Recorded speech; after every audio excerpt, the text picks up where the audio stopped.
Bugungi mavzu juda muhim. 1 iyulgacha ayrim pensionerlar oddiy bir ishni vaqtida qilmasa, pensiya to'lovida kechikish bo'lishi. Ayrim qo'shimcha pullar hisoblanmay qolishi yoki hujjatdagi xato sabab ortiqcha yugurga tushib qolishi mumkin. Men buni sizni qo'rqitish uchun emas, oldindan ogohlantirish uchun aytyapman. Chunki ko'pincha muammo pul yo'qligidan emas, ma'lumot vaqtida yetib bormaganidan chiqadi. Shu sababli hozirning o'zida kanalga obuna bo'ling, videoga like bosing va bu ma'lumotni ota-onangiz, qo'shningiz, qarindoshingizga ham yuboring.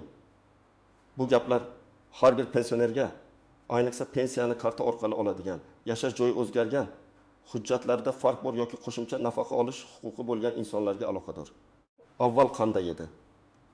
Ilgari ko'p pensionerlar pensiya tayinlangandan keyin bir necha yil davomida deyarli hech narsa qilmasdan pulini olib yurardi. Pasport eski bo'lsa ham, telefon raqami o'zgarsa ham, bank kartasi muddati tugasa ham, yashash manzili boshqa joyga ko'chsa ham, odamlar pensiyam baribir kelaveradi deb o'ylardi. Ba'zan haqiqatan ham kelaverardi. Chunki tizimlar hozirgidek tez tekshirmasdi. Ma'lumotlar bir-biriga darhol solishtirilmasdi. Endi vaziyat boshqacha. Davlat xizmatlari, banklar, pensiya jamg'armasi, soliq, FHDYO, migratsiya va boshqa bazalar o'zaro ko'proq bog'lanmoqda. Bu yaxshi tomoni shuki, odam kamroq hujjat ko'taradi. Ko'p ma'lumot avtomatik ko'rinadi. Lekin ikkinchi tomoni ham bor. Agar sizning ma'lumotingiz bir joyda boshqacha, ikkinchi joyda boshqacha turgan bo'lsa, tizim buni xato deb ko'rishi mumkin. Masalan, pasportdagi ism bir xil yozilmagan, tug'ilgan sana eski hujjatda noto'g'ri ketgan, bank kartangiz faol emas, telefon raqamingiz boshqa odam nomida, yashash manzilingiz yangilanmagan. Mana shunday mayda ko'ringan narsalar pensiya to'lovida muammo chiqaradi. 1 iyulgacha nima uchun ulgurish kerak degan savol tug'iladi. Odatda yilning birinchi yarmida ko'plab ma'lumotlar yangilanadi. Nafaqa va pensiya oluvchilar bo'yicha ro'yxatlar aniqlashtiriladi.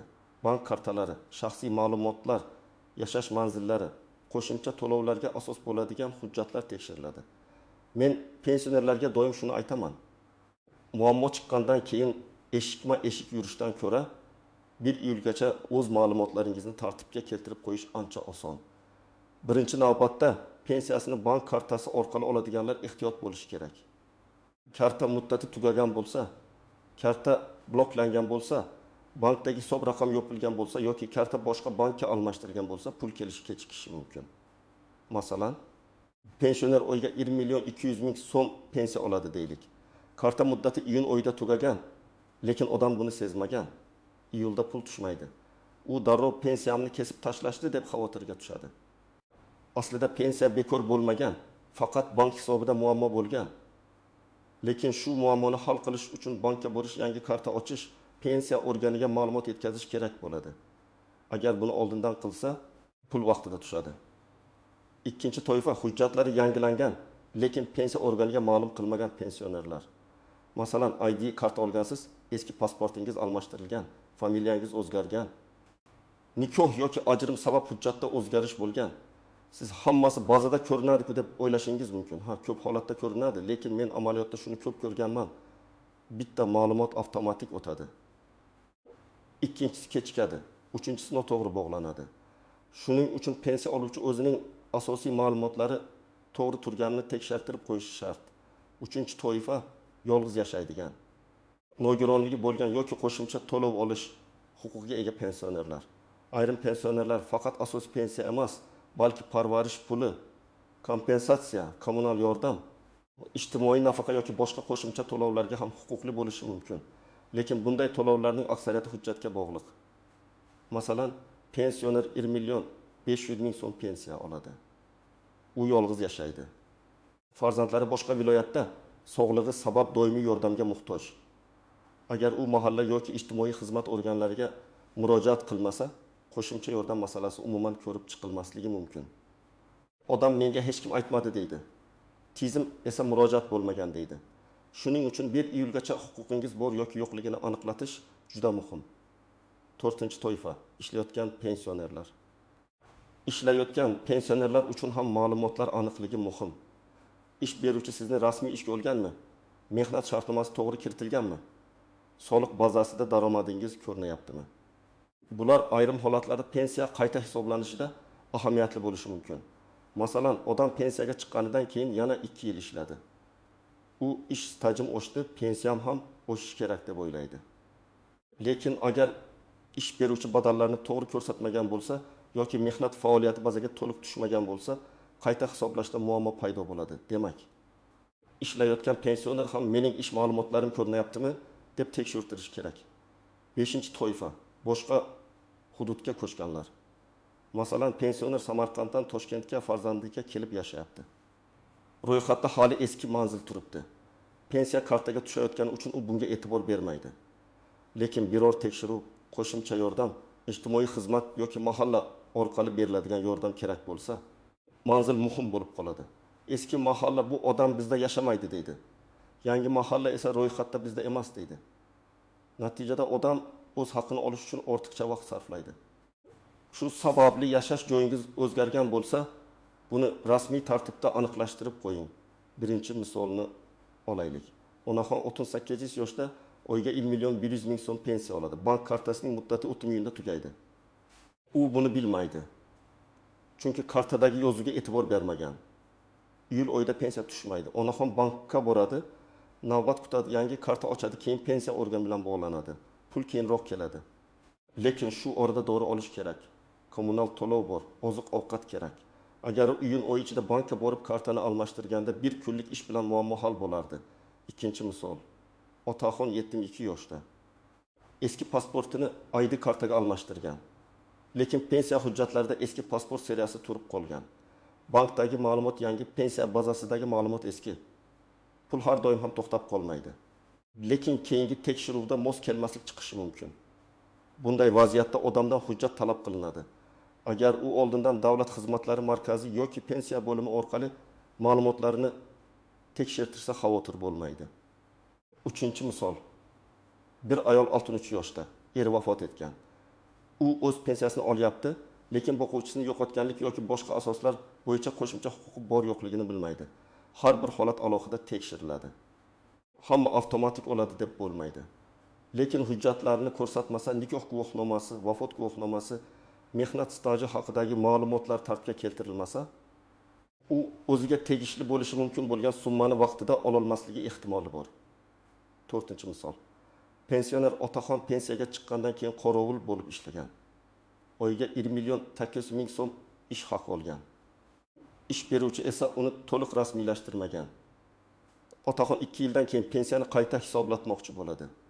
Lekin bazada kerakli ma'lumotlar to'liq chiqmaydi. Bu yerda ayb otaxonda bo'lmasligi mumkin. Lekin zarar baribir unga tegadi. Shuning uchun ishlayotgan pensioner ish beruvchidan rasmiy shartnoma, ish haqi va to'lovlar bo'yicha ma'lumotni tekshirtirishi kerak. Eng katta tuzoq shuki, odamlar agar muammo bo'lsa, menga o'zlari qo'ng'iroq qiladi deb o'ylaydi. Amalda esa har doim ham qo'ng'iroq bo'lmaydi. Telefon raqamingiz eski bo'lishi mumkin. Raqam farzandingiz nomida bo'lishi mumkin. Yoki umuman bazaga kiritilmagan bo'lishi mumkin. Shuning uchun aloqaga chiqish ma'lumotlari ham muhim. Men pensionerlarga shuni maslahat beraman. Telefon raqamingizni o'zingiz ishlatadigan raqam qilib rasmiylashtiring. SMS xabarlarni o'qishni o'rganing yoki ishonchli farzandingizdan yordam so'rang. Ikkinchi nozik joy, ishonchnoma bilan pensiya olish.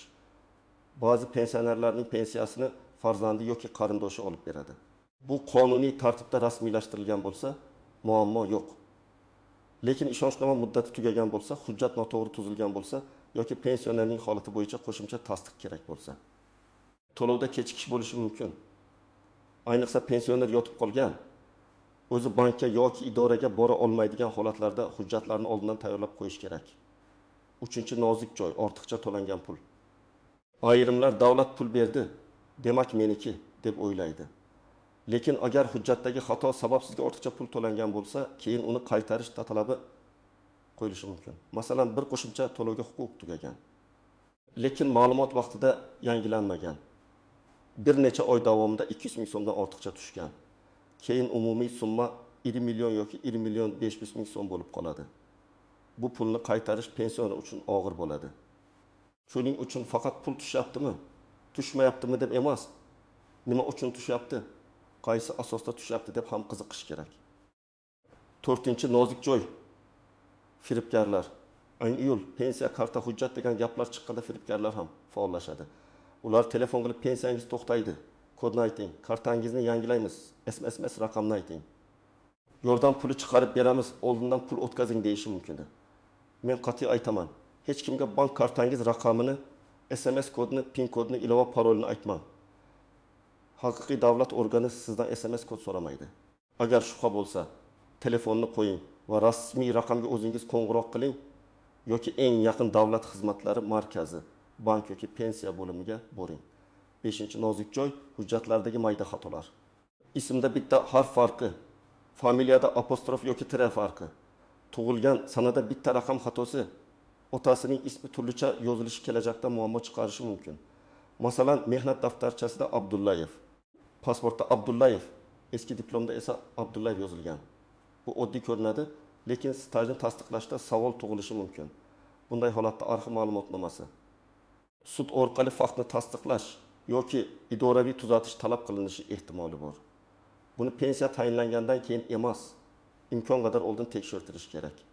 Agar siz pensiyangizni har oy muntazam olayotgan bo'lsangiz, kartangiz faol bo'lsa, pasport yoki ID kartangizdagi ma'lumotlar bank va pensiya bazasida mos bo'lsa, yashash manzilingiz o'zgarmagan bo'lsa, qo'shimcha to'lov talab qiladigan alohida holatingiz bo'lmasa, juda katta xavotirga tushishingiz shart emas.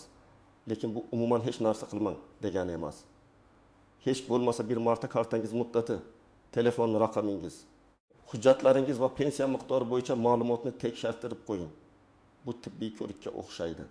Kasal bo'lmaganda ham tekshiruv zarar qilmaydi. Yana bir toifa bor. Pensiyani naqd oladiganlar. Ular ham xotirjam bo'lib qolmasin. Naqd to'lovda ham shaxsni tasdiqlash, yashash manzili, ro'yxatdagi ma'lumotlar, ishonchnoma vaqtida olish kabi masalalar muhim. Agar siz bir necha oy pensiyani olmasangiz, sababini albatta aniqlashtiring. Keyin birdaniga olaman deb yurish har doim ham to'g'ri emas. Chunki ayrim tartiblarda uzoq muddat olinmagan to'lovlar bo'yicha qo'shimcha tekshiruv talab qilinadi. Endi eng muhim qism. Iyulgacha nima qilish kerak? Men buni oddiy tilda bosqichma-bosqich tushuntiraman. Avvalo bank kartangizni tekshiring. Kartaning old tomonida amal qilish muddati yozilgan bo'ladi. Agar muddat iyul yoki yaqin oyda tugasa, bankka boring va kartani yangilang. Bank ilovasidan foydalanadigan bo'lsangiz, hisob faolmi, bloklanmaganmi, SMS xabarnoma ishlayaptimi, shularni tekshiring. Agar karta yo'qolgan bo'lsa, darhol bankka murojaat qiling. Pensiya keladigan hisob raqam aynan qaysi karta yoki hisobga bog'langanini aniqlab oling. Ikkinchi qadam shaxsiy hujjatlarni tekshirish. Pasport yoki ID karta, pensiya guvohnomasi, bank kartasi, telefon raqami bir-biriga mos bo'lishi kerak. Agar ID karta olgan bo'lsangiz, eski pasport ma'lumotlari o'rniga yangisi kiritilgan-kiritilmaganini aniqlang. Buning uchun tuman yoki shahar pensiya bo'limiga borishingiz, davlat xizmatlari markazidan maslahat olishingiz yoki rasmiy elektron xizmatlardan foydalanishingiz mumkin. Agar elektron xizmatlardan foydalanishni bilmasangiz, farzandingiz yoki ishonchli yaqin insoningizdan yordam so'rang. Lekin parollarni va SMS kodlarni begonalarga bermang. 3-qadam pensiya miqdorini tekshiring. Har oy qancha pul tushyapti, qaysi sanada tushyapti, miqdor o'zgarganmi, qo'shimcha to'lov bormi? Shuni yozib boring. Masalan, aprel oyida 20 million 200 ming so'm, may oyida 1 million 200 ming so'm, iyun oyida 1 million 300 ming so'm tushgan bo'lsa, nima sababdan oshganini bilib qo'ying. Oshgan pul yaxshi, lekin uning asosi aniq bo'lsa, keyin xavotir bo'lmaydi. Kamaygan bo'lsa darhol sababini so'rang. Ba'zan texnik ushlanma, qarzdorlik, noto'g'ri ma'lumot yoki boshqa sabab bo'lishi mumkin. 4-qadam yashash manzilingizni aniqlashtiring. Agar boshqa viloyatga, boshqa tumanga yoki farzandingiznikiga ko'chgan bo'lsangiz, ro'yxat masalasini e'tiborsiz qoldirmang. Mahallaga boring. Siz haqingizdagi ma'lumotlar to'g'ri turganini so'rang. Ayniqsa yolg'iz pensioner, nogironligi bo'lgan shaxs, parvarishga muhtoj inson bo'lsangiz, mahalla va ijtimoiy xizmat organlarida sizning holatingiz to'g'ri aks etishi juda muhim. 5-qadam qo'shimcha to'lovlarga huquqingiz bor yo'qligini so'rang. Siz urush qatnashchisi, front orti mehnatkashi, nogironligi bo'lgan shaxs, yolg'iz pensioner, boquvchisini yo'qotgan oila a'zosi yoki alohida ijtimoiy himoyaga muhtoj toifaga kirishingiz mumkin. Har bir toifa bo'yicha hujjat va shartlar bor. Men hech kimga sizga albatta qo'shimcha pul beriladi deb va'da bermayman. Chunki buni faqat rasmiy tekshiruv ko'rsatadi. Lekin so'ramagan odam ko'pincha bilmay qoladi. Shuning uchun 1 iyulgacha pensiya bo'limi yoki ijtimoiy xizmat idorasidan o'z holatingiz bo'yicha maslahat oling. 6-qadam hujjatlar papkasini tayyorlab qo'ying. Unda pasport yoki ID karta nusxasi, pensiya guvohnomasi, bank rekvizitlari, nikoh guvohnomasi, vafot guvohnomasi, nogironlik haqida ma'lumotnoma, mehnat daftarchasi yoki elektron mehnat ma'lumotlari, arxiv hujjatlari, yashash joyi bo'yicha ma'lumotlar bo'lishi mumkin. Hamma hujjat hammaga kerak emas, lekin o'zingizga tegishlisini tartiblab qo'ysangiz, idoraga borganda vaqt yo'qotmaysiz. 7-qadam murojaatni og'zaki emas, yozma yoki rasmiy tarzda qoldirishga harakat qiling. Agar pensiya miqdori, to'lov kechikishi, qo'shimcha nafaqa yoki hujjat xato bo'yicha savolingiz bo'lsa, rasmiy ariza yozing. Arizada ismingiz, familiyangiz, tug'ilgan sanangiz, telefon raqamingiz, manzilingiz va muammo mazmunini aniq yozing. Masalan, pensiya to'lovi iyun oyida tushmadi. Sababini aniqlab berishingizni so'rayman yoki shaxsiy ma'lumotlarim yangilanganini tekshirib berishingizni so'rayman deb yozish mumkin. Rasmiy murojaat bo'lsa, javob ham rasmiy bo'ladi. 8-qadam yaqinlaringiz bilan gaplashing. Ko'p pensionerlar uyatchan bo'ladi. Bolalarni bezovta qilmay deydi. Lekin pensiya masalasi uyat emas. Farzandingizga kartangiz muddatini tekshirtiring. Hujjatlaringizni ko'rib bering. Kerak bo'lsa birga bankka yoki idoraga boring. Ayniqsa ko'zi yaxshi ko'rmaydigan, eshitishi og'irlashgan, yurishi qiyin pensionerlar bunday ishlarni yolg'iz qilmasligi kerak. Men pensionerlarga kichkina daftar tutishni maslahat beraman. Unda pensiya tushgan sana, summa, bank nomi, karta muddati, murojaat qilgan idora kim bilan gaplashganingiz va berilgan javobni yozib boring. Masalan, 22 iyun. Bankka bordim. Karta 2027 yilgacha yangilandi yoki 1-iyun pensiya bo'limida ma'lumotlarim tekshirildi, hammasi to'g'ri deyildi deb yozib qo'ysangiz, keyin chalkashmaysiz. Bu oddiy daftar ko'p muammolarning oldini oladi. Agar sizning nomingizdan farzandingiz yoki qarindoshingiz ish yuritayotgan bo'lsa, u ham hamma hujjatni tartib bilan saqlasin. Ishonchnoma muddati, bank hujjatlari, ariza nusxalari, javob xatlari yo'q qolmasin. Bugun kerak bo'lmasa ham ertaga kerak bo'lishi mumkin. Demak, 1 iyulgacha eng asosiy ishlar shular. Bank kartangizni tekshiring. Pasport yoki ID karta ma'lumotlaringizni aniqlashtiring. Pensiya miqdorini nazorat qiling. Yashash manzilingizni tartibga keltiring. Qo'shimcha to'lovlarga huquqingiz bor yo'qligini so'rang. Hujjatlaringizni bitta papkaga joylang va shubhali qo'ng'iroqlarga ishonmang. Men yana bir bor aytaman. Bu ishlar pensiyani yo'qotmaslik, pul kechikmasligi va o'zingizga tegishli mablag'ni vaqtida olish uchun kerak. Agar siz pensioner bo'lsangiz yoki oilangizda pensioner ota-ona, bobo-buvi bo'lsa, bu videodagi gaplarni bugunoq amalda tekshirib ko'ring. Izohlarda yozing. Siz pensiyani karta orqali olasizmi yoki naqd olasizmi? Hujjatlaringizni oxirgi marta qachon tekshirtirgansiz? Savollaringiz bo'lsa, kommentariyada qoldiring. Men keyingi videolarda eng ko'p uchraydigan savollarga alohida javob beraman. Videoga like bosing, kanalga obuna bo'ling va bu ma'lumotni hech bo'lmaganda bitta pensionerga yuboring. Chunki vaqtida aytilgan bitta maslahat kimningdir oylik pensiyasini, doriga kerak pulini yoki oilasining xotirjamligini saqlab qolishi mumkin.